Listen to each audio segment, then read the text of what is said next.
Hello everyone, good morning. তোমরা সবাই কেমন আছো? আশা করি ভালো আছো, সুস্থ আছে। তো এখন এটা ভাজা করছি, মা ওইদিকে কাজবাজ করছে, আজকে অনেক কাজই ছিল। এটা হচ্ছে শিম আলু এসব বরবটি দিয়ে। আর এদিকে আমার কিছুটা হয়ে গেছে, এই রান্নাঘরে আছে, চুলগুলো খাড়া খাড়া হয়েছিল, দিয়ে ওইভাবে একটু শার্ট করে নিলাম। দিয়ে এদিকে আবহাওয়াটা দেখো, কুয়াশা কুয়াশা ছিল, এইগুলো মা ধুয়ে কেবলমাত্র নেড়ে দিয়ে গেল।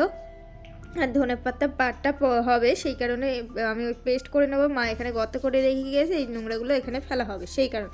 কিন্তু আমাদের ওই মন্টু লালটু ওরা ফেলতেই দিচ্ছে না কিছুতে, ওই ফেললে পরে টানাটানি করছে। ওইটা ওখানে দিয়ে দিয়েছি, এখন রেডি হয়ে গিয়েছে, এইটা পরেছি, দিয়ে যাব এখন বাজারে।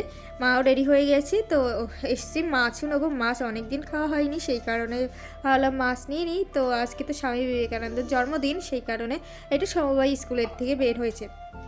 অনেক অনেক ছাত্রছাত্রী, এরা শঙ্খ বাজাতে বাজাতে যাচ্ছিলো। তারপরে আরও ছিল, মানে মাঝখানে মাঝখানে সাজিয়েছিল আর কি।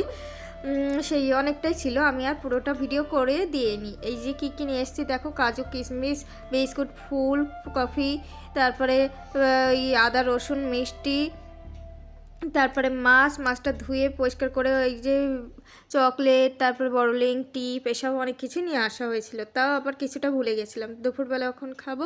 এটা ধুয়ে আমি স্নান করতে চলে গিয়েছিলাম, যে মা রান্না করে নিয়েছে। এখন দেখো পরোটা নিয়ে এসেছিলাম, ভাত, পরোটা, মাছ আর শাক ভাজা দিয়ে এখন এই দিয়ে খাওয়া হবে। সন্ধ্যাবেলা আবার বাজারে এসেছিলাম, এই পাইপ দেখছিলাম আর কি, আমাদের লাগানোর দরকার, তো লাগানোই হচ্ছে না। তো এখানে আবার দেখে আসলাম আর কথা বললাম। আর এখানে হচ্ছে এই পুতুলগুলো দেখো, সেই লাগে, কিন্তু অনেক দাম, সেই কারণে শুধু দেখি, যেদিন সুযোগ হবে সেদিন, যেদিন দেখা যাবে কিনা যাবে।